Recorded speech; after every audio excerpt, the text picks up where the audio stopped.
Nakaalerto rin ang Department of Health sa harap ng banta ng mga kaso ng leptospirosis, lalo na ngayong tag-ulan. Narito ang report. Sa kabila ng sunod-sunod na pag-ulan at pagbaha, iniulat ng Department of Health na 2 bagong kaso ng leptospirosis lang ang naitala mula September 14 hanggang 18. Malaking agwat ito kumpara sa 1,199 na kasong naitala noong unang linggo ng Agosto matapos manalasa ang mga bagyong Krising, Dante at Emong. Sa kabuuan, umabot na sa 5,430 na kaso mula June 8 hanggang September 18 ngayong taon. Ngunit ayon sa DOH, nananatiling kontrolado ang sitwasyon. Patunay na epektibo ang kanilang pagbabantay at maagap na pagtugon.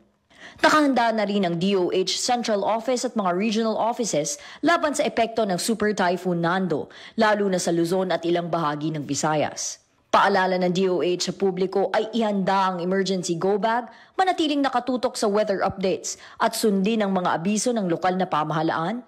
At kung nalubog man sa baha o na-expose sa putik, agad na magtungo sa DOH Fast Lanes o Health Center para maagapan agad.